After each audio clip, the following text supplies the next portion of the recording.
বাংলাদেশে হাম রোগে শিশু মৃত্যু উদ্বেগজনক হারে বাড়ছে। গত 2 মাস ধরে এই প্রবণতা আমরা দেখতে পাচ্ছি। প্রতিদিনই শিশু মৃত্যু হচ্ছে। এই নিয়ে যখন বিতর্ক হচ্ছে, বিতর্কটা মূলত যাচ্ছে বিগত তত্ত্বাবধায়ক বা ইন্টারিম গভর্নমেন্টের দিকে।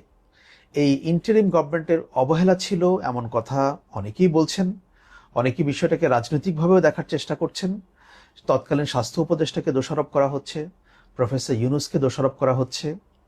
ভালো কথা, দোষারোপ হতেই পারে, কিন্তু আমার মনে হয় এই বিষয়টা নিয়ে বর্তমান সরকারের একটা না একাধিক এক্সটেন্সিভ তদন্ত কমিটি গঠন করা উচিত। সেটা কেমন হতে পারে?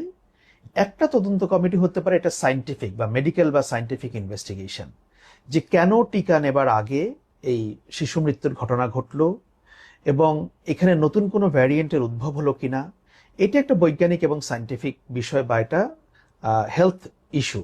এটা আমরা সাধারণভাবে আলোচনা করে বের করতে পারবো না।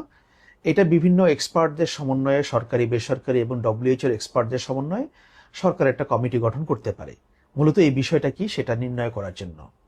দ্বিতীয়টা হচ্ছে খুবই গুরুত্বপূর্ণ, একটা অ্যাডমিনিস্ট্রেটিভ তদন্ত কমিটি গঠন করা।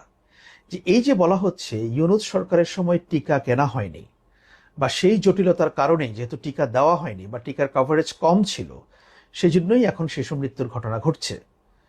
এই অ্যাডমিনিস্ট্রেটিভ তদন্ত কমিটির মাধ্যমে দেখা উচিত আসলে কি হয়েছিল, টিকা কেন কেনা হয়নি, আসলেই কি কেনা হয়নি? যদি সে কেনা হয়ে থাকে, দেওয়া হয়নি, তাহলে কেন দেওয়া হয়নি, সমস্যাটা কোথায় ছিল?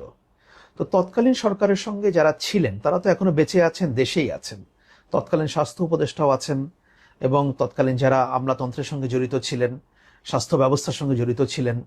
এই বিষয়টাকে স্পেসিফাই করা উচিত। যদি সেখানে কারো ঘাটতি থেকে থাকে তাদেরকে শাস্তির আওতায় আনা দরকার, যদি সেটা থেকে থাকে।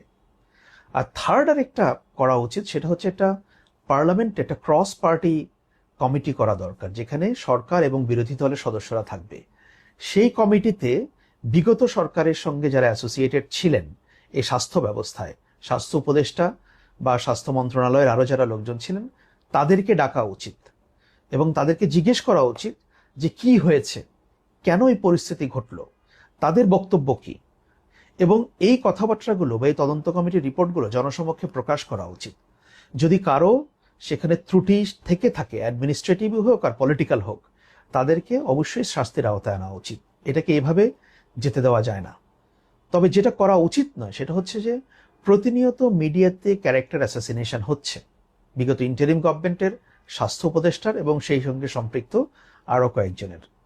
ক্যারেক্টার অ্যাসাসিনেশন করে তো এখানে কোনো লাভ হবে না। তার চেয়ে বড় বিষয় হচ্ছে যে এটাকে নির্ণয় করা, যাদের ক্যারেক্টার অ্যাসাসিনেশন হচ্ছে তারা আসলে এটার জন্য রেসপন্সিবল কিনা। যদি রেসপন্সিবল হয় তাদের শাস্তি হোক, এই তদন্ত কমিটির মাধ্যমে এগুলোকে বের করে আনা হোক। এমনি সাধারণভাবে মিডিয়াতে কথা বলে এটার কোনো সমস্যার সমাধান হবে না।